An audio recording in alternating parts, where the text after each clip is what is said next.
to India and Ireland, round Africa and back again. We don't really need to know just where we'll go.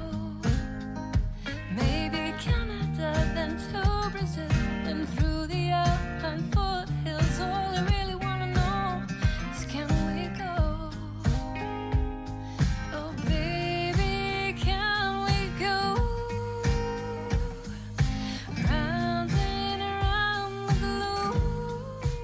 Welcome to Take Me With You, episode 38. I'm Ryan, And I'm Cheryl. We are two well-traveled people who want to go everywhere. but that's not going to happen. So instead, we'll travel vicariously by inviting a guest to share their unique travel stories with us. This summer, we are taking a little bit of a break from having on guests to do a travel tips series. And today, we are going to talk about travel photography. But Cheryl, nobody takes pictures when they travel. I know Nobody that because I doesn't never see take them pictures. on social media at all. Oh, goodness gracious. Yeah, it's funny because, I mean, yeah. It's true. Now more than ever, it's just like photography is a huge part of travel. Actually, I was just listening to a podcast, an Enneagram podcast, which I don't know if people are familiar with the Enneagram or not, but it's kind of like a personality quiz thing with like 9 different types. And they were giving advice on how to like enjoy your vacation most for your type, and then also like maybe how to challenge yourself how to relax and be in the moment, which kind of looks different from different personalities. And one of the types is a 3. And 3s care a lot about their appearances. And their challenge for them is they were like, stop posting photos and showing off at the cool places you're at and just enjoy the cool place you're at. And I was thinking Yeah. about that recently. I'm not a 3, but I can resonate with a lot of the stuff. And I was like, oh, yep. Totally guilty of that. Yeah. Well, and I think that that's just a way that our culture and society has shifted, because that is one of the ways that we regularly interact with each other is through social media. And I think, you know, that old saying, a picture's worth 1,000 words, pictures hold our attention more than text does. Mm-hmm. And so I think some of the reason we share pictures more often than text, especially with where we travel to, is it communicates a whole lot more easily. But you're right, we curate what those pictures are. Mm-hmm. And I've also definitely had the experience where, I'm spending all of the time worrying about getting the picture and then not actually looking at the real thing and actually enjoying the real thing. Mm-hmm.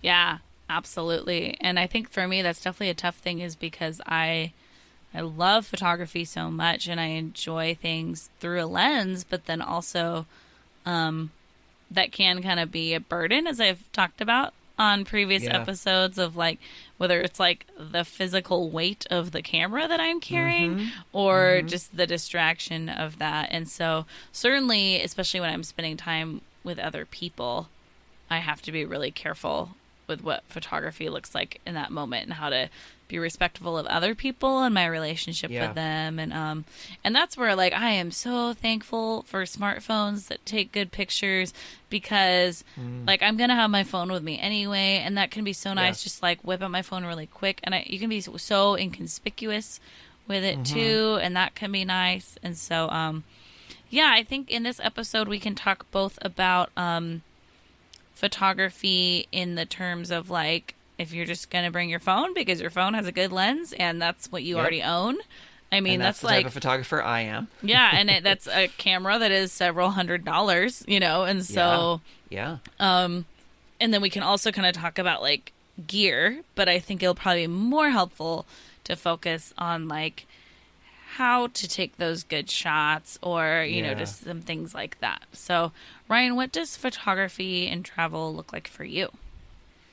For me, and I think I've mentioned this on the podcast previously, I don't really buy a lot of souvenirs. That's not really something that I do a lot of. Every once in a while, if there's a really cool thing, I may get something, but I don't buy a lot of stuff. So the pictures are my souvenirs. They're the things that I use to remember parts of the trip. One of the things, Cheryl, that you know that most of our listeners don't know, because how would they? When we do a lot of our Wish You Were Here's and we're looking back on things that we've been to before, I will typically pull up my pictures on my laptop and I will be looking through those pictures to remind myself about what are those things at that location or at that attraction or whatever. And that's really what helps me remember not just what things looked like, but also what the experience was. And so for me, photography is a way of, you can think of it kind of like a photo journal. You know, journaling is a thing that a lot of people like to do, especially while they're traveling. And I've done that before too. But I think I tend to do a lot more with pictures, in one sense because it's easier to just, snap a picture, but also I think I can capture more. I'm not a great writer. I'm not a terrible writer, but I'm not prolific in writing these detailed descriptions and all these things. And I'm often tired at the end of the day when I would do the journaling. I'm kind of wiped out. And when I've done that before, when I've done journaling before, that's one of the things that's made it difficult for me to do, is how tired I am by the time I get to that point in the day. Whereas pictures, I've taken them as I've been going. I've been doing it as the experience has happened. And all I might need to do in the evening is maybe download or curate or upload a few to social media or whatever it happens to be. But it's way less overwhelming for me and takes a lot less mental capacity than journaling does for me personally. Yeah, I totally relate to that. I think it's a way to do it as you're going. And I would say it even makes me think of someone, if they are a journaler, I would then even suggest, can you bring a teeny tiny little notebook, and when you have a minute, when you're waiting in line for the next thing, maybe make some notes then. If you're having a hard time actually making the journaling happen when you travel, but you really wish that you did. And so I even think, I'm not a writer, but I think through that would be a good way to do it as you go. And I think that's going to be one of the main pieces of advice we have with travel photography is when you get home and you have thousands of pictures, it's just going to be so overwhelming. And so really whatever you can do as you go, I think will be the best way to be successful in that. Actually, just a couple days ago, I was looking for an image for our episode about sink laundry. And I remember that I took a picture when I was in Barcelona, which I talk all about in that episode. And I took a picture of my little drain stopper and my little Tide packet and the thing. And I knew I had it. But the amount that I've done with my photos from that trip, that wonderful trip where I took all these great photos with my phone, is I have a website that I use to upload all my stuff to. And I just dump all my cell phone photos in there and then organize them later, which means I don't really organize them later. So I was scrolling through 8,000 photos because not only was it photos from the trip, but it was just photos from that year that I had taken on my phone. Right. And it just took forever. And I was like, man, okay, how do I not do this on my next trip? Yeah. Because, what am I doing with these photos? I have a suggestion, actually, of how to do that without taking quite as much time, but I'm going to wait on giving that suggestion because I want to make sure that you have a chance to answer the same question you asked me before we move forward. So what is travel photography look like for you? What is that for you, Cheryl? Because I think there's some similarities between us, but I think there's also some differences. Yeah, so it partially depends on the type of the trip. I've actually moved away from doing as much with my digital SLR as I used to, just because I love to travel light and I love to walk around the city with just a small purse, or just my wallet in my pocket, or things like that. And so I love my camera and I love taking pictures with it, but it's a really big commitment, and it kind of has to be this outing from my hotel or this house I'm staying at or whatever, is going to be one that involves photos. Otherwise, it's just not worth bringing the DSLR. So it is either shooting with a DSLR or shooting with my phone. Either way, I take a lot of photos while I travel. I love to post as well, and so that's one thing I love, even if I am shooting with my camera, is I'll take a picture with my phone as well so that I can post something, that day. And actually that's a way that I was more successful in my trip to Spain, was I posted every day with the top 10 photos from that day, because on Instagram you can do up to 10 photos, and I did a little synopsis of the day with like, day 1 I went here and here and here, and so that was actually a really fun way to kind of journal the trip and to capture those, because if I wait until I get back from my trip to post photos, it's not gonna happen very much, and so but it's really an important thing to me. And also I love pictures of people, and so if I meet someone, I ask them if I can take a picture with them, and there's times when they kind of feel, and I mean, I wait till the right moment and everything, but it's funny because some people are kind of like, well, there's a lot of people that don't like their photo being taken, even though they like photos of them with other people. So, or people that are just surprised that I want a photo with them. But like in Spain, I met so many people that I was like, I really want photos with these people that I met. I like had these new friendships that happened out of this trip. And so that was really special, not just to say, here's this gorgeous building I saw or this gorgeous view, but here's this really awesome person that I got to meet. And so I love to ask to take a photo with somebody. And then I love some sneaky photography too, where it's just kind of like, I don't want to stand out as a tourist where I'm like setting up my shot, but I'll just kind of grab my phone and take a few pictures. But I also just love walking around a city and taking pictures with my camera and just looking at the lighting and looking at the buildings. And that's just like a way I really enjoy travel and photography. So it's a really, those things are so related to me, those travel and photography, just like, yeah, they're both really special. Yeah, I agree. I'm relatively new to Instagram. I've had, a year or two maybe that I've not just had an account, but posted and used it and accessed it relatively frequently. And initially that 10 picture limit was really frustrating for me because on Facebook, I would post not all of my pictures, but a lot of my pictures. Yeah. And I would curate them, but I would do all these albums and all these things with lots and lots of pictures. And a lot of my friends on Facebook would actually look through a large percentage of my pictures. And so I felt like I was missing out and not able to do it all. And yet, kind of like what you said, I found that it was helpful for me to prioritize and try and say, okay, what are representative pictures of this day? Of all of the different things that I chose to do, what things do I think were the most significant, whether they were significant to me or that I think would be the most interesting for others? So like the trip that I did to the Galapagos Islands, I have an Instagram account for the trips that I do with students from school. So that the parents can follow, and that's how they show pictures. So I was trying to make sure I was getting pictures of all of the different students throughout the day. So all of the parents who were following had a chance to see their kid. Cool.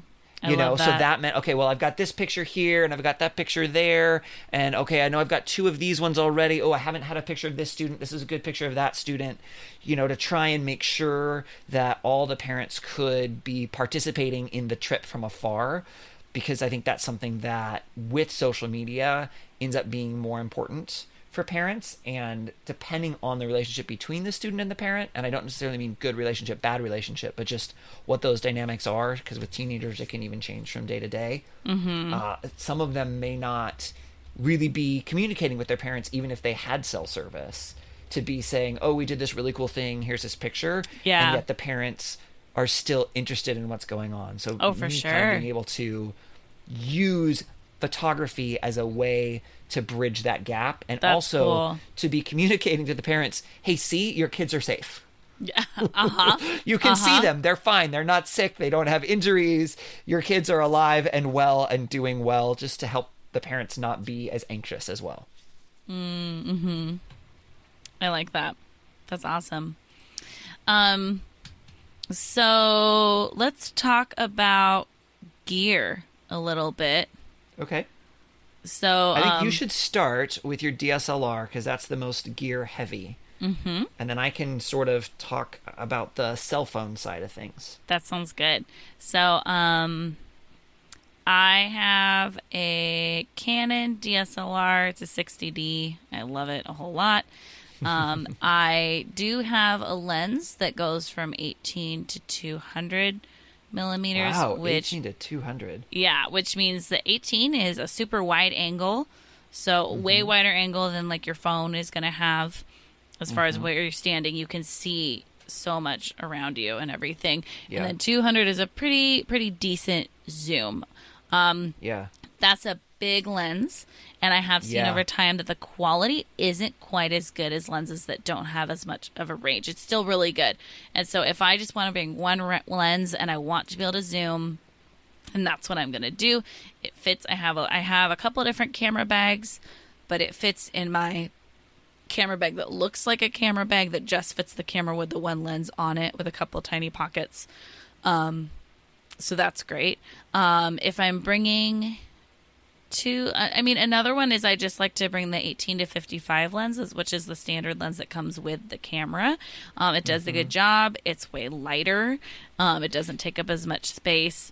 And 55 is still fine for zoom. Yeah. So for reference, this is what I'm remembering, and then I just did a quick Google search. Yeah. So correct me if I'm wrong here. What I'm remembering is 55 millimeters is supposed to approximate the field of view of the human eye. That sounds right. I don't So it's remember about that either, zoomed and actually. about the field of vision that should match what your eyes are. And I use that sort of as my reference point. So then if you're under 55 millimeters, like you're 18, right, that you talked about, then that's going to be wider than we would typically see.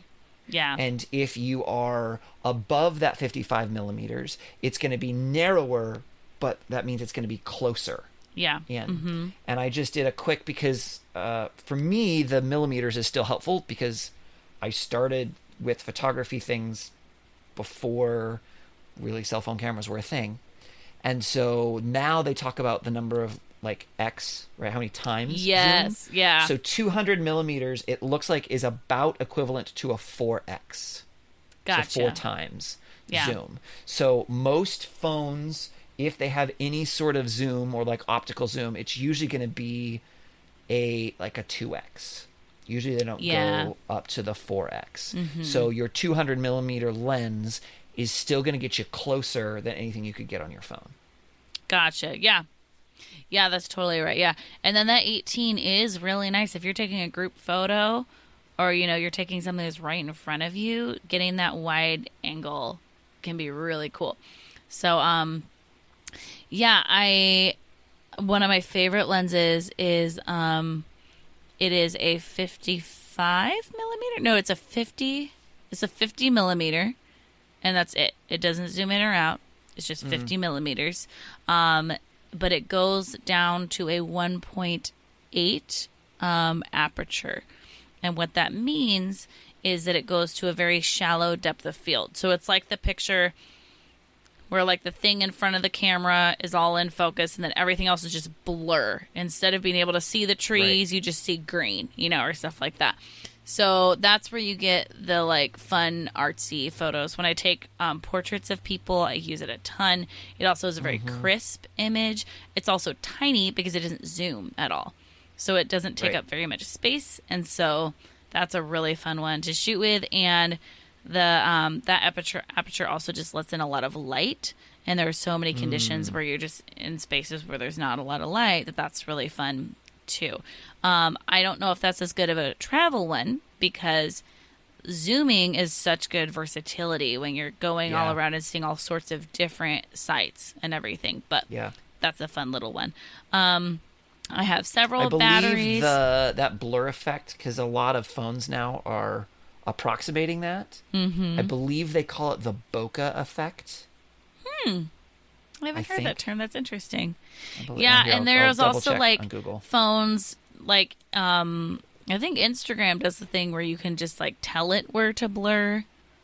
And so it's like trying to do that and everything. But if you're actually doing that with a camera, then that's going to be your aperture being as low of a number as it will let you. And the higher the number, the more everything is crisp, which is really nice when you want your friend standing in front of the really cool building or the really cool landscape in the background. You want to be able to see the friend and the background, so then you want a high aperture, a high number.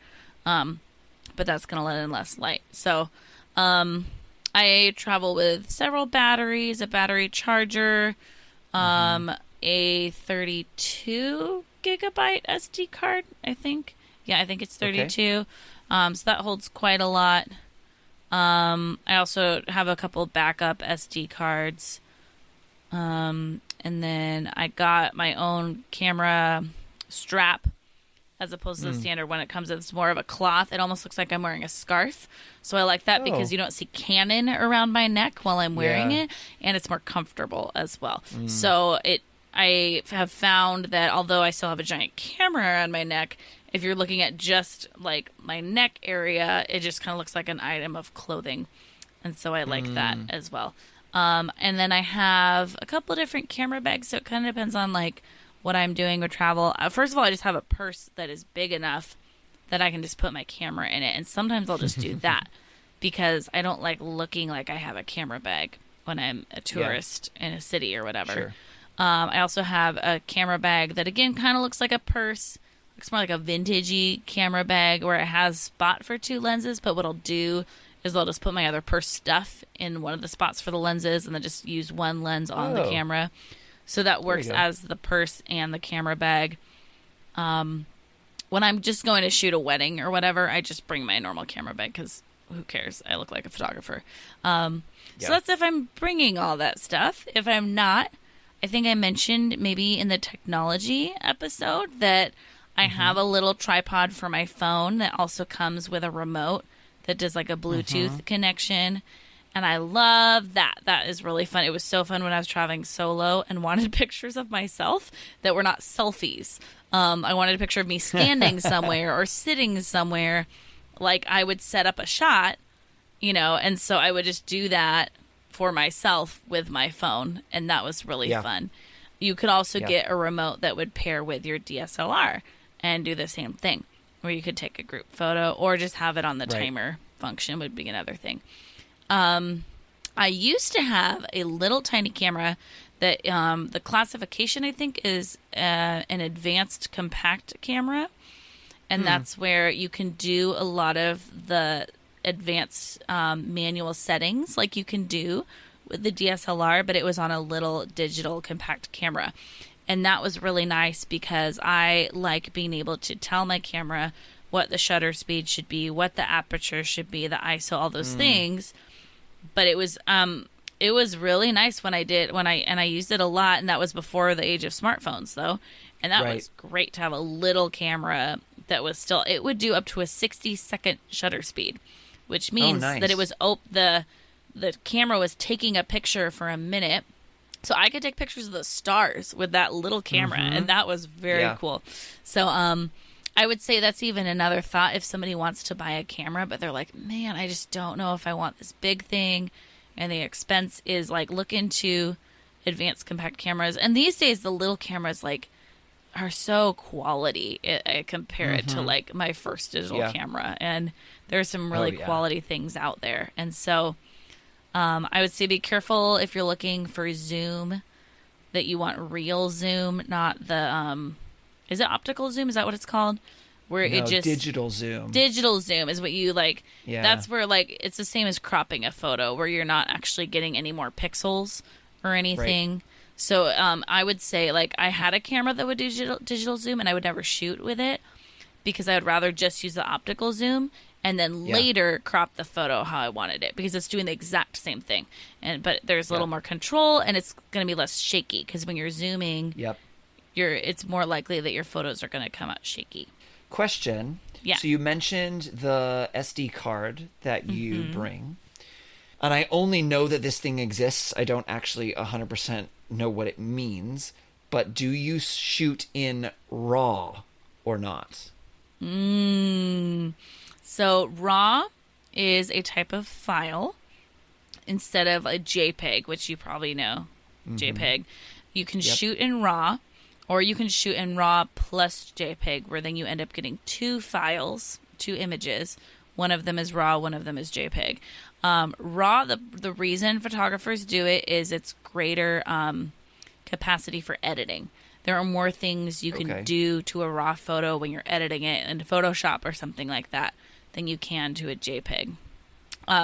So it just contains more information about the photo itself to allow you to adjust more things. Yeah, so it's a larger file because of that. I don't, and I think a lot of camera photography people would look down on me for that.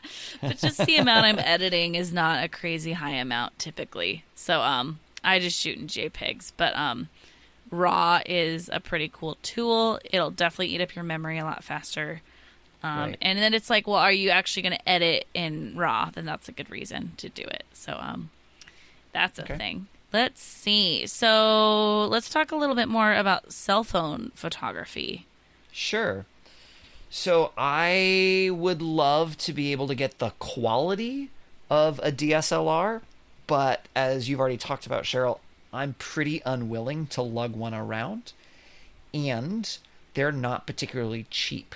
Even if you were to buy, like Costco sometimes has these, Costco has a lot of great stuff, but these packs of the camera body and like 2 lenses and a few things like that, and it's still $600, $800, whatever. And those are not necessarily your top end lenses or camera bodies necessarily. And so I've just never gone that far with them. And now cell phone cameras are pretty darn good. Yeah. For me, zoom is the biggest thing. That would be the biggest reason I would go to a DSLR, would be to be able to get that zoom. Because what I have found for myself and the types of pictures that I like to take, I almost always want it zoomed in more than it is. Because for whatever reason, and it's psychological, and I haven't done a lot of research around this, but if I take a picture, even if it's at that, 55 millimeter, the same angle that I'm viewing, there's something about the way my brain processes an image that I'm looking at. In my brain, it's bigger than the size of the picture when it takes it. An example that I think of here in the Seattle area, Mount Rainier, when it is clear, I love the view of Mount Rainier. And there are a couple of places on certain drives or wherever I am where I can see Mount Rainier, and it is gorgeous. I love that mountain, and I've tried to take pictures of it before, and I will take a picture and the picture is accurate, but then I look at the picture later and the mountain looks tiny. Yeah. But the mountain does not look tiny when you're looking at it. It looks huge because it is huge. Yeah. And so it's not that the camera is doing something wrong, but somehow the way that our brains process the information, we're able to put it in context. And so that gives us the sense of its size, because we can see how far away it is. We can see things in the foreground, in the background, and around it, and all these sorts of things. Whereas in the picture, you lose a lot of that. And so what I've found is the more zoomed in to an object I can get, the closer it tends to resemble what my mental experience of looking at that object is. Does that make sense? That makes a lot of sense, yeah. Well, I think the first photo that we posted on our social media for this podcast was a picture of you and I in front of Mount Rainier. Yes. And we were, 14 miles away from it? Yeah, we were pretty close. It was massive. And still, even in the picture, it doesn't take up the whole backdrop of the photo. You know what I mean? It's still kind of even there. It felt so much bigger in person than with that. Yeah. Yeah.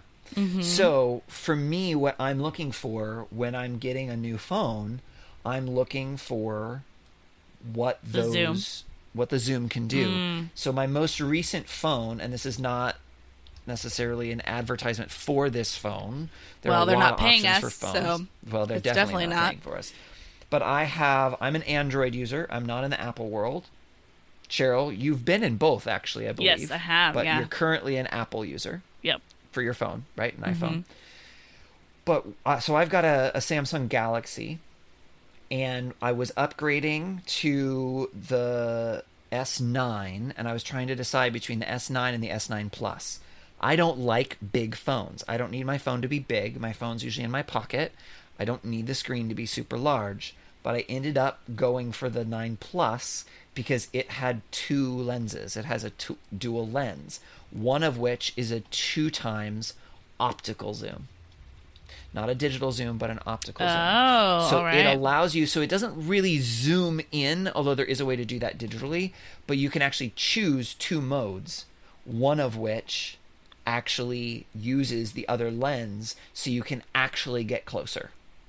And I love that. I use that all the time. For me, I think I take slightly better photos when I'm more zoomed in. Now, not always. There are definitely times where if I'm trying to, something is big and I want something wider, I'll definitely use the wider angle. But that's something that's important to me. The other thing is, like you, I take a ton of pictures. Because as far as I'm concerned, the only quality that can get used up is space. I'm not paying for film anymore. Yeah. I can see what the pictures are.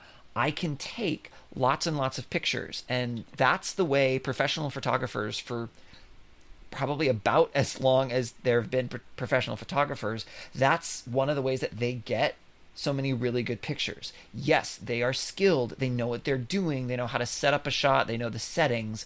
But they also take hundreds and hundreds and thousands of pictures. Yep. And they're not all these amazing pictures that you would see, for example, in National Geographic. They take so many so that they can get one out of that group of 1,000. That's a really, really good picture. And so if I want to have good pictures, I need to take lots of pictures. That's true. Yeah, absolutely. And trying things 2 or 3 different ways, trying like different angles or zooming or whatever, just to try and see if I can get it the way it is. Oh, for sure. One of the other things that I do, and this is going to come back to something you mentioned earlier about organizing pictures.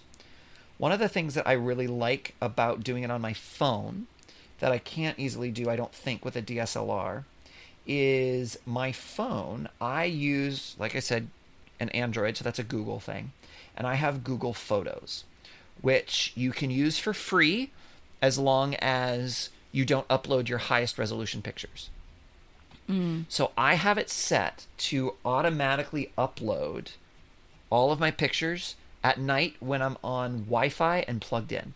Nice. So I don't have to tell it to do that. I used to do it, and I think I've mentioned this before. I used to do it just all the time, but I found that I would lose, my battery would just take a nosedive while I was taking pictures because it would That be trying makes to sense. upload them and take them at the same time. So that was not good.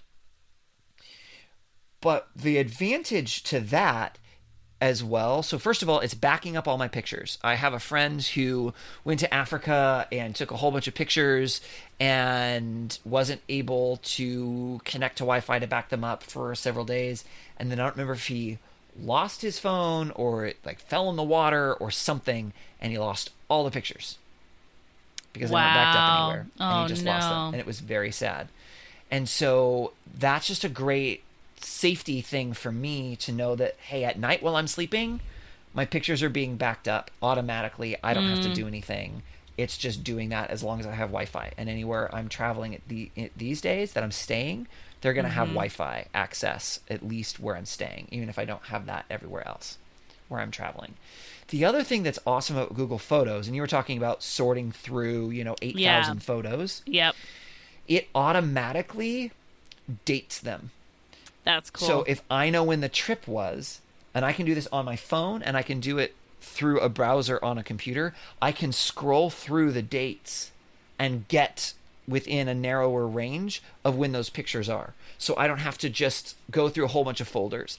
Also, it's made by Google, which means it has Google searchability. Earlier, let's see, last night I was at some friend's houses for dinner, and we were talking about food that we loved, and ended up talking about breakfast food because breakfast food is amazing. And I was talking about waffles, and I was describing my waffle maker. Cheryl, I don't know if you've seen my waffle maker. Is it the Death Star? Yes. Okay. Yes, I have. It's a Death Star. Yes, so it's a waffle I also maker, could have but guessed it makes that, but well, yes, in the shape of the Death Star from Star Wars. And my friends were a little confused about what that looked like. And I was like, well, I know I have pictures. I have no idea when I took them. So I just pulled out my phone. I went to Google Photos. I clicked search, and I typed food. And then I scrolled just a little bit, and there it was. That is so cool. It is. It might be a little creepy for some people as well that Google can actually recognize those things in your pictures. But it makes finding pictures, when you're taking hundreds of pictures on a trip and now they're all there, how do you find what they are? I don't always remember the dates of things, although I do find looking through Google Photos helps me better remember dates of when things have happened. Interesting. But that is a super useful tool as well for finding photos, because you can search in a lot of ways, and oftentimes Google will be able to recognize things. Or maybe it's a building, so you type building and it pulls up pictures of buildings. Or whatever. So that's a really useful tool that I've used as far as organizing my pictures, so I don't have to do all of that work. I do still, because I'm paranoid, I will still, after a trip, plug my phone into my computer and download the full resolution version of all of my pictures and back those up on my computer that is also backed up to the cloud. So technically my pictures will be in two places. They'll be on Google Photos at what they call high resolution, but it's not the highest resolution, because then you have a limit to how much you can store at the highest resolution. Yeah. And then I save all my highest resolution photos actually on my computer that's also backed up to the cloud as well, so that I have those in case I ever need those. It also helps because then I pull the photos off of my phone, so it frees up more space. I'm actually leaving in 2 days for Europe, and one of the things I need to do is go through my phone, take a whole bunch of pictures off, so I've got a lot of room. But again, if I'm using Google Photos, even though the photos don't live on my phone, as long as I have a Wi-Fi or a data connection, I can access all of my photos that I've taken from Google Photos, from the app on my phone, even though they don't actually live on my phone anymore. That's so cool. I love that. So no, that that's is not my an actual plan with Google Photos on my next trip. Yeah. Yep. So it's not, how to take good photos, but that's a management piece that I found really, really helpful. I have a lot of other pieces of advice. Of course. One that goes along with that when thinking about photo management is I have found that either nighttime when you're winding down from the day in your hotel, or maybe you're on the train or the plane to your next location on your trip, is a great time to start paring down your photos. If you're on a train ride, one of my favorite things I did on my trip to Spain was I was on these train rides by myself. So I would pop in like an audiobook or a podcast and just start scrolling through photos and deleting. Yeah. And that was really good because I will take the 20 photos to get the one good shot. And then I don't need to keep the 20 photos, and so, but it was nice to do it a couple days at a time when it was less overwhelming as opposed to waiting until the end. Yep. So I would say that's a great thing with that. And certainly the backup piece is important in some capacity or another. I love that. Let's see. Some other pieces of advice I have when it comes to travel photography. I would say, in addition to getting pictures of yourself or the people you're traveling with, just like smiling in front of a thing, or the selfie that is happening all the time now, it can also be just a fun opportunity to take some cool portraits of the people that you're traveling with, or getting one of yourself. If you're someone that maybe just likes like a nice picture of you, that's not necessarily going to be the cheesy smile in front of the Colosseum, but it might be leaning on the wall on the cool street, and so like I think those, like, I love trying to get good portraits when I'm on a trip with the people I'm with and asking people to take them of me. And I think that's not going to be in front of the famous things necessarily, because then it's really about the famous thing and that you were there. Right. But like Right. one of my favorite pictures of myself is in Rome. Just it was on this really like big staircase, and I just asked my sister like, hey, can you take a picture of me? And I'm just like sitting on the staircase, and it's just like a nice portrait. I actually used it as like a professional photo for a little bit, and I've gotten a couple that I'm just like, I just like this as a nice picture of me. Yeah. You know, and so that can be a fun opportunity. Definitely, please. I mean, I'm a rule follower, so this is gonna come from me naturally. But like, if there's, pay attention when you're at a place. If there's a no photo thing, please respect it. I mean, it's like, Yeah. I just think let's not be those obnoxious tourists that like just disrespect rules in different places. And you know what I mean? I just think like and that's the time when you go and you buy the postcard if you want it, or you Google the thing, you know, and then I think in those moments, that's when I've been like, wow, I really have to appreciate this with just my eyes now and really be in the moment. And I mean, when I was in the Sistine Chapel, they let you take photos of the whole museum of the Vatican as you're going through all these rooms of painted ceilings. And the Sistine Chapel is the last thing you go to, and there's no photos in there. And it is packed with people, and it's also packed with people that work there and are looking for people that are taking photos, which means me not wanting to get in trouble or anything like that, and not wanting to know what the consequences of, or like, are they going to ask me to delete my photos, or are they going to ask me for my SD card? Like, what are they going to do? I just like fully put anything I could shoot with away. And because of that, when I was in the Sistine Chapel, I spent so long just looking at the ceiling, and like I wasn't thinking about how I could photograph it or anything. I was just looking at it. And then I ended up buying a postcard of it that was a shot of the whole thing. The famous shot that we know of the fingers touching like God and Adam is a very small piece of the whole ceiling. And it was cool because it was a much better shot than I could have gotten.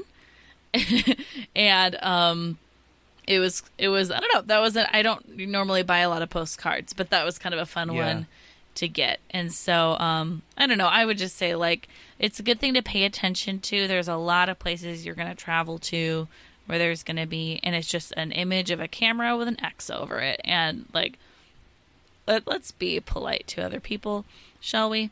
So that's one.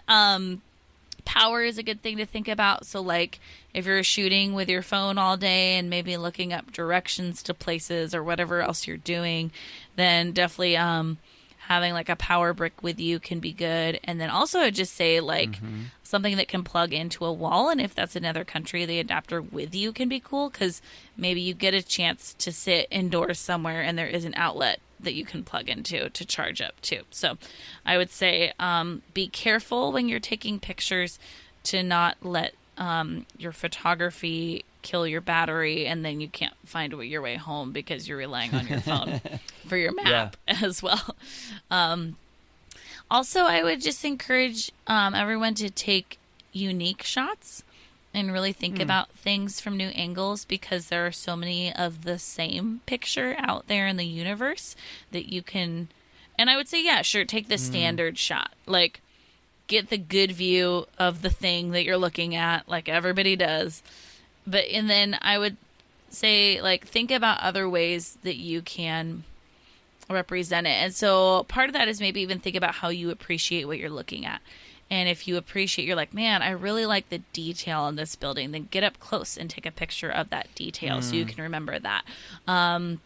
Or when I went to the Redwoods, it's really hard to represent how big they are.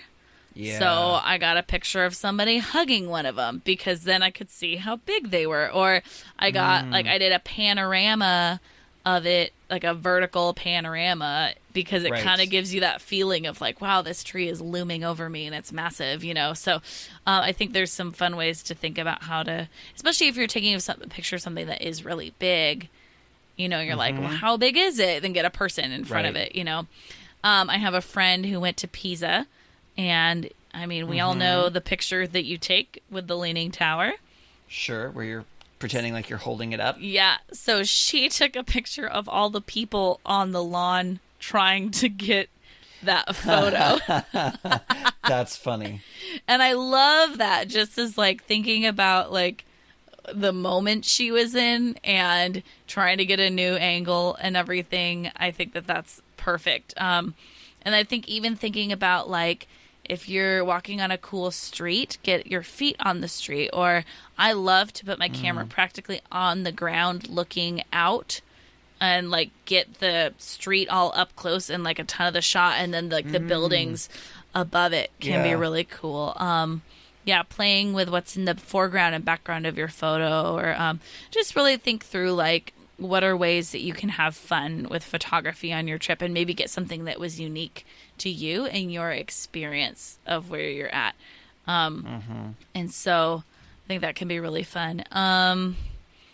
Let's see, my other thoughts. A couple different websites that talked about pieces of photography advice for travelers suggested getting up early or staying up late or doing both and taking a nap, because that's when the tourists are not out as much. And also, lighting is better because of the golden hour, which is the last and the first hour of daylight every day. And that's really your prime time to get some good lighting in those photos. You can also look up locations ahead of time that are cool photo spots if you want. Social media and Google Photos or Google Maps are both great ways to do that, where you can, I mean, so many things are geotagged that you can just start looking at locations and see like, well, what's the really cool spot to get the photos? So like in Seattle, it's Cary Park. And every time I have visitors come visit me, I take them to Cary Park because they can get the photo of the water with the ferries and the Space Needle and the downtown and Rainier and everything all in this one shot. And so, you know, you can kind of do that other places you're going to too, and just see what other people are posting and where they're taking those photos. One of my favorite ways to be unique with capturing visuals was something that I did on my trip to Spain, and I'll post one of them when this episode comes out. Or maybe multiples of them, is I did 4 different little video projects. They were all they were all very manageable, which was good too, because that's part of this is like, can you do something that's actually doable? So there is an app that's like a 1 second a day app. And the idea behind it is that a lot of people do it for like a calendar year, and they take 1 second of video every day. And then this app compiles them into a full video. And I tried it and made it my way through like 2 weeks of January, so that did not work out so well for me. But what worked out really well was having the theme of one trip. And I figure I'm recording so much of this trip anyway, and video is so fun because you get sounds and you get movement and you get all these things that you can miss in photos. And the app is super usable. You can have multiple projects. So I did 4 different projects actually on my trip. And there's a calendar on the project, and you click on the day and it shows you what videos you took that day, and then you choose the 1 second of the clip that you want. Oh, nice. So you don't have to take the 1 second in the app. No, you just take video. That's good. Those apps that require you to do it in the middle, that for me is so much harder. Yeah, then totally. I have to think at that moment, this is the thing that I want to take a video of for the 1 second, as opposed to just taking video of cool things all day and then going back. Yeah, and you can do 2 videos per day, or you can do one where there's not even a calendar on it and you just throw in video, and it just shows you, here are videos that are on your phone, and you just throw them in. Okay. So I did one of food in Spain, and that one I didn't do days on it. I just did added video. I just did videos of food, but it's fun to have video of food as far as like cutting into something or different things like that, or stirring a drink, you know. I did a video of my feet, and that also I don't think I did with the calendar. And it was so fun because streets and sidewalks are so different in different parts of the world. And so it was really fun seeing all these like gorgeous sidewalks and streets in Spain, or the beach, you know. And so, and I did it whenever I was moving to and from somewhere too. So you can see me walking with my suitcase next to me. And it's fun too because some places I'm walking really fast, and you can see that with the pace. And then some places it's in a museum, so it's really quiet, and I'm walking really slowly. So the pacing even changes. So that was a really fun one. I did one of selfies where I did one a day. It was a selfie video of me just making a really big, excited face. And that was fun, just showing me like for 18 days, all stoked. And then the final one, I did me on the plane with a sad face because I was going home. And then the last one I did was just kind of a recap of the trip. And that was so fun because it was fun to think about what are the two main highlights of the day that I want to show through video. And being able to see someone's trip in like under 40 seconds then? Like a 3-week trip, just being able to see like under a minute, being able to see this trip that somebody took, it was really cool. And so it was a great project, and I'm definitely going to do it again when I take a long trip because it was just such a fun way to represent it and to like think about it too, and think about like what am I seeing, and then like even like having people in the shot can be okay. Well, like when you're taking a photo, you don't really want people in the shot, you know. So I feel like you got so much more of like the vibe of the locations that I went to too, by getting to hear the sounds and see the movement.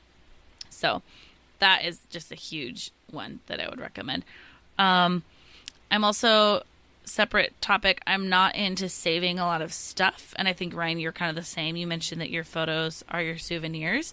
So I would say if you go to a place and there's a cool brochure, take a picture of the brochure, or take a picture of the sign with the painting or the statue, or what, you know what I mean? Like if you want to remember the information, just take a picture of it, and then chronologically it's right there too. Yep. I've definitely done that too, especially when I'm in another country and it's maybe a language that is like Slovene or Croatian or Icelandic, or one of those languages that I'm probably not going to have a really easy access to even writing down or remembering or something like that, because it's so much different than English or even Spanish or French, which even though I don't really speak Spanish or French, there's enough of them around that I might be able to remember some of those things. But it's really helpful to have those. Or if you wanted to remember what the background information was from that site that you went to, and there was this really cool story, but I'm not going to remember that in 3 years. I'm going to remember there was a cool story, but I'm not going to remember the details. Snap a picture of the little placard or whatever that describes it, and now you've got that for you. I think that's a great tip. Yeah, absolutely. And then I think the final thing I can think about is just there are times when I really do like to just go out and shoot and spend 5 to 10 minutes standing in one spot playing with my shutter speed, trying to get the perfect shot and balance my camera because I didn't bring a tripod and all those things. And I would say it's good to do that when you're with someone else, because just safety wise, it's kind of nice to like, I've done it a couple different times, and it's nice having someone else just kind of aware of your surroundings and paying attention to what's going on, so you can totally just focus on the pictures you're taking. When I was in Venice with my sister, we spent one night, and I was like, I just want to walk around and take pictures. She was so lovely and patient, and just would like stood on a bridge for 10 minutes while I messed with the lighting. And I got this really cool shot. And it was so funny because she was like, that looks better than it looks in person. And I was like, that's what I love about photography, is being able to capture even more than your eye can capture, you know? And the fact that I could get a cool night photo that could show us more than what our eyes were picking up was so good. And that took time. So it was nice that my sister was there with me, because I don't know if I would stand there staring at my camera for 10 minutes. Like, well, in any city, but certainly in a foreign country. And I think that's part of why on my trip on my own, I didn't do that very much, is because I was trying to be more aware of my surroundings. And so take a buddy, also tell them in advance that you want to walk really slowly and take some time, make sure they're patient and everything. And that can be a really good way to go about it. So, yeah. One final thought that I would have, as far as, because I'm often not traveling with a buddy. And this took me a while to accept, because I think that selfies are silly.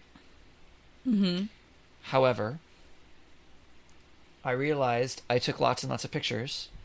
I would take a lot of pictures, and I was never in them because I was always taking them. Mm-hmm. And then I never really had pictures of me at places. Now, is it super important to have pictures of me at places? No, but I found that that was something that seemed to be important, whether that's because it was important to me or I felt like it was important to those around me or whatever. But like, no, see, I'm actually there. Here I am in that place. And so I will take selfies, and I have to be careful and make sure I'm not being a jerk about it or rude or in people's way, because there's a lot of ways that selfies can be obnoxious. But I think it is important to make sure that in some way, whether it's because you're doing selfies or you ask other people, like you said, Cheryl, or whatever, but that you end up in some of your pictures. Yeah. Yeah. And I think even if it's not important to you, like you said, it's going to be important to the people in your life, or even whether that's like your grandkids who saw your trip to Venice because now it's sunken and they can't go there. I hope not, but yeah. You know, like it is fun for the people that care about you to be able to see you enjoying a place and everything. Yeah. Yeah. Cool.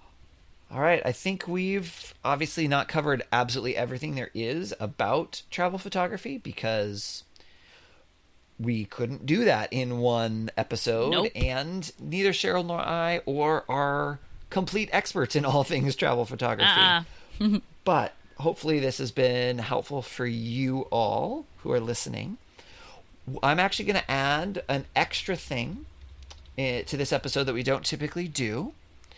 And Cheryl doesn't even know about this yet. So surprise, Cheryl! Surprise! But one of our recent earlier travel tips episodes was about doing sink laundry, which you actually already talked about, Cheryl. Yes. And I have some comments that were posted and some additional tips from some of our listeners. And I thought I would read a couple because I thought they were really good. And that's so cool. If you make comments, we can include them in the podcast. Yes, we cool. can. Thanks, listeners. Yeah. So Who one commented? of them is from Lisa. Perhaps you know her. My sister? Cheryl. Yeah, that's the one. And one of the things that she shared was, I'll just read her comment. One way I've packed lighter and done less laundry while traveling in colder months, because that was one of the things we talked about, you know, it can be harder when it's colder, is by layering tops and only washing the inner layer. Ooh. Sweaters, sweatshirts get protected from the sweat this way, ironic to their name, and can last a few wears without being washed. And I have a fresh t-shirt to wear every day. I think a lot of men do this anyway in day-to-day life, which I think is probably accurate. But I think that's a great thing of, you know, we don't necessarily wash our jackets every day. Yeah. You know, after one wash. And if you have multiple layers, you may not need to wash all of the layers every day. And that can love that. Bring less stuff. So I thought that one was really good. Smart. Yep. Thanks, Lisa. Thanks, Lisa. The other one is from Serena, who's been on our podcast before. Yeah. And who I am going to Ireland with very shortly. I think she was on episode 4 of our podcast. Early on. And then her husband Tom was on episode 5. Yeah. So Serena shared, related to sink laundry, putting a dryer sheet in your bag is a nice way to keep things fresh. I bring that's a so second smart. one in a Ziploc, so I have a fresh one to swap out halfway through. Serena. And that's going Right? to take up like almost zero space. Basically 0 space. Yep. I love that. Oh, It's a great man. idea That's so good. to keep things smelling fresh. Nice. So see, our listeners have great ideas. Yeah, they do. They know more than us. I mean, that's probably true because there are more of them. So if we would compile all of their knowledge, it would be more than ours. So yeah, they would know more than us. Oh, is that not what you meant, Cheryl? Oh, man. All right. So thank you, listeners, for those tips. If you have additional tips for things that you would like to add, please feel free to comment on any of our social media posts. We'll talk Yeah. more about that later. But now we're going to move into Wish You Were Here, the last segment of our podcast, where each of the two of us is going to highlight a travel attraction, a place that we've been, an event that we participated in, a restaurant we ate at, something that we think would be really, really cool. And we're just going to describe that little snapshot, kind of like a little postcard, say, wish you were here. So Cheryl, what is your wish you were here for this week? So my wish you were here this week is in Galveston, Texas. It's a place called Moody Gardens, Oh, which pretty much tells you nothing about what it actually is. I don't think it has any gardens at it. and but- it's not like a bunch of moody teenagers hanging out in the garden? Oh man, now I want it to be that. So, it's funny actually. Now I'm trying to do some looking online to see how would I even describe this place. It kind of reminds me of like a science center, in a way. Ooh, I approve. Let's go. And there are ways that you would say, no, Cheryl, that's not a science center. But Oh, well, never So mind. How it- dare you get my hopes up? So, because there's an aquarium there is an IMAX theater, there are, let's see what else we have. There's like a rainforest section. What? I think there's like a butterfly house.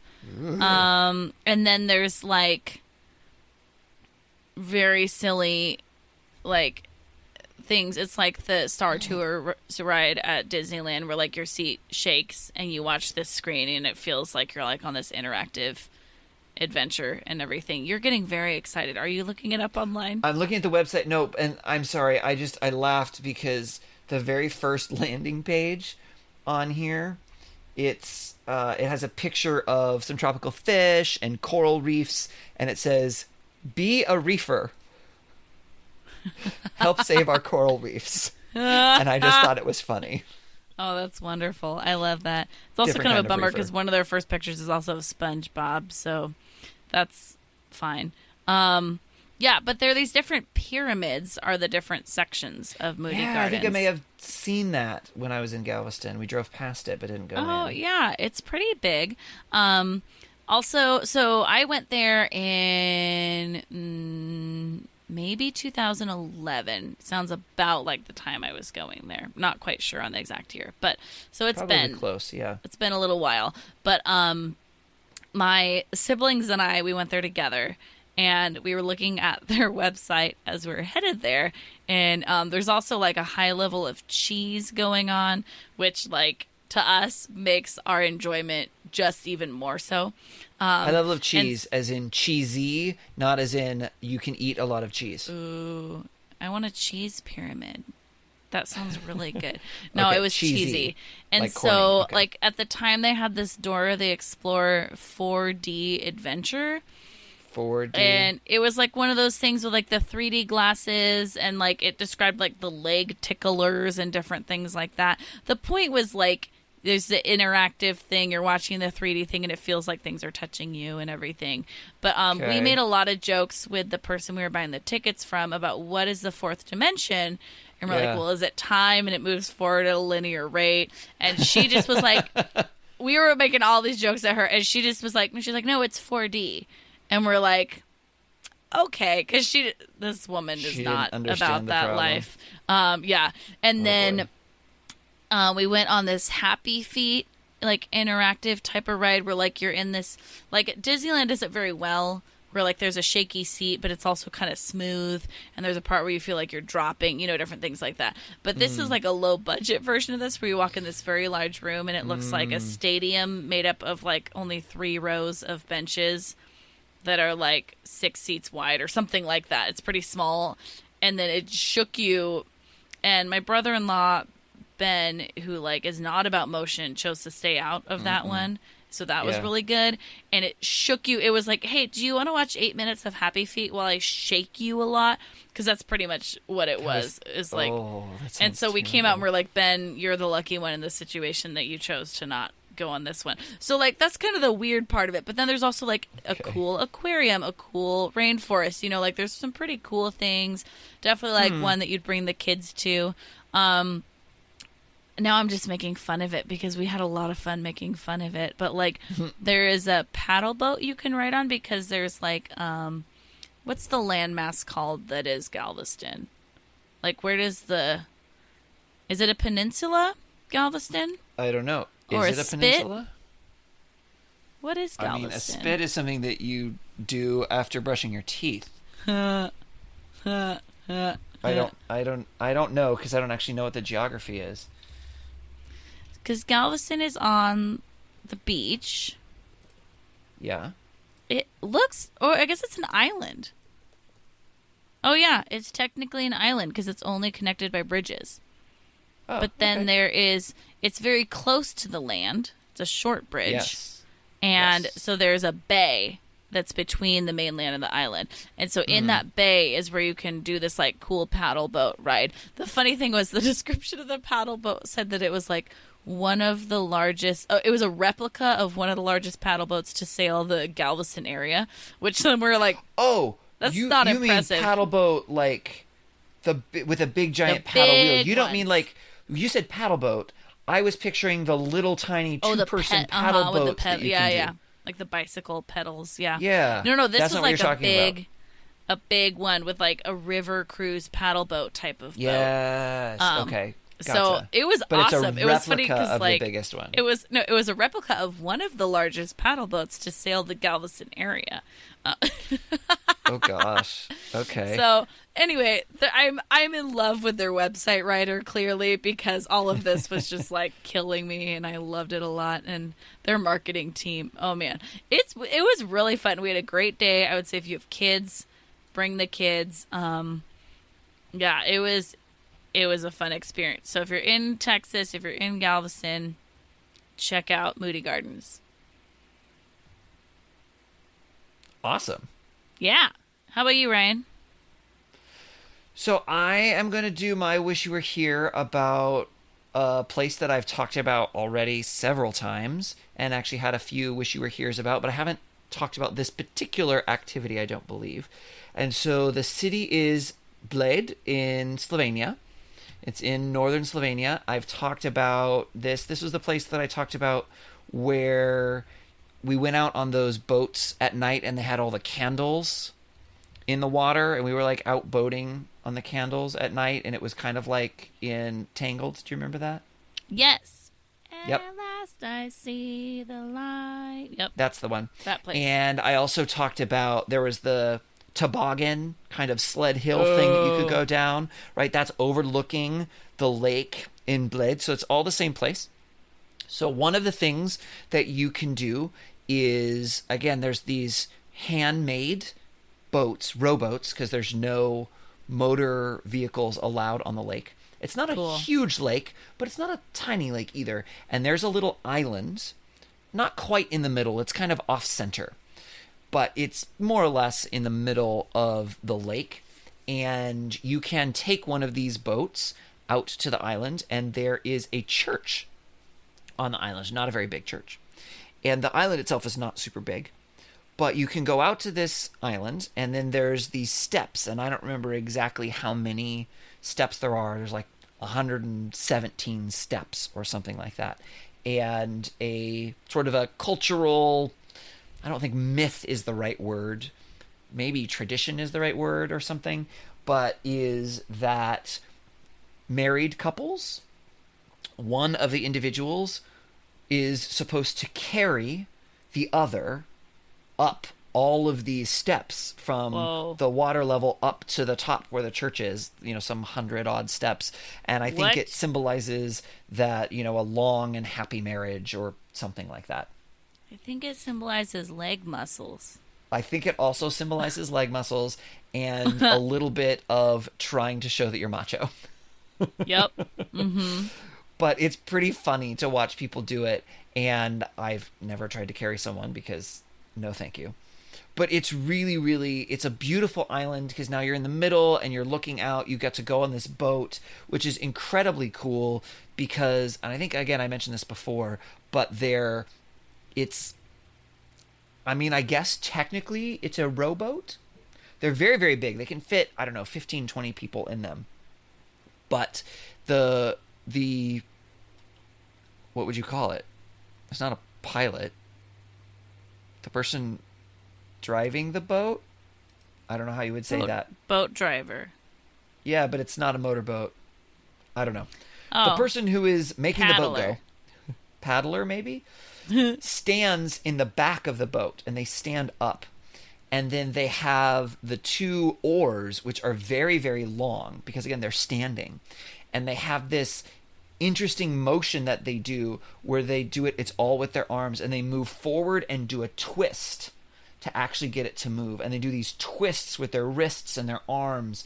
And it's a very, very unique sort of motion that they do. And they can navigate these things and have them spin and line up exactly right to avoid each other and to go straight up to the dock. And so even just that is a cool experience. But then being out on the church, and you can kind of walk around on the islands. You can go up in the church. I don't know if I've ever actually been in the church. I don't remember. It's not, an amazingly decorated church or anything like that, but it's cool. You can pay a few euro and ring the bell if you want to.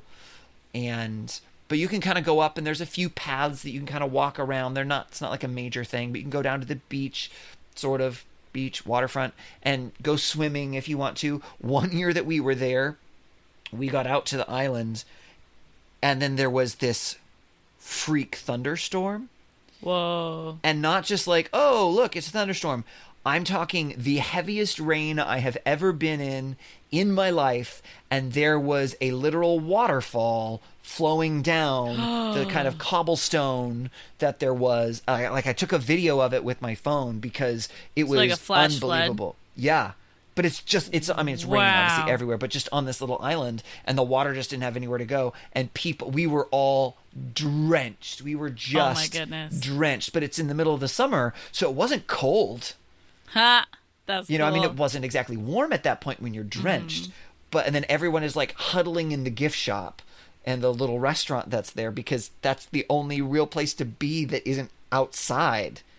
Oh my goodness. It was a really cool experience, but it doesn't do that every time. But it's a really cool island. It's cool to be on the boat and to be able to go out on the water. The water is this beautiful bluish green color. If you've ever been to like Crater Lake or some of those places, it's a very similar type of water color to that. So it's just beautiful and serene and an awesome experience that I would highly recommend.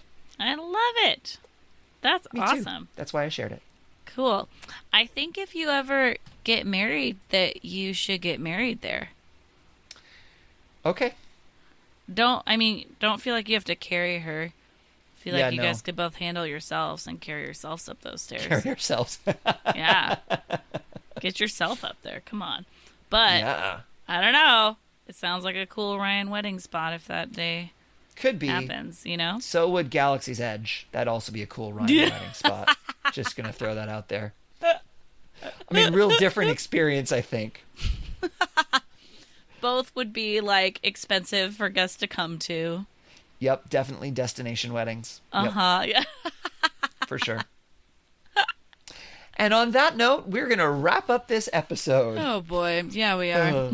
So we would love for you to follow us on social media. We are at Timwy Podcast. That's TMWY for Take Me With You Podcast on Instagram and Twitter and on Facebook. And kind of like we shared earlier, if you've got some additional tips about travel photography, we would love for you to comment or at us on any of the social media and share your cool tips. If we think they're cool, maybe we'll share them in a future episode. We'd love to hear that from you. You can also email us at timwepodcast@gmail.com. Send us your travel stories, questions, suggestions, anything else you want to share, ask, all the things. All the things. Do it. Do it. Tell us everything. Please do. You can also call us and leave us a voicemail or send us a text message as another way to get a hold of us. We're giving you all of the options. That's just what we do. We're full service right here. That number would be 406-POD-TIMWY, or if you'd rather have the numbers, 406-763-8699. We would also really appreciate it if you would rate and review us, if you would share us on social media, and subscribe to our podcast to make sure you don't miss an episode. As always, thank you to Beth Reed Miller for the use of her artwork. You can check out more of her artwork at Beth Is Something. And thank you to Erica Corbin for the use of her song Round the Globe.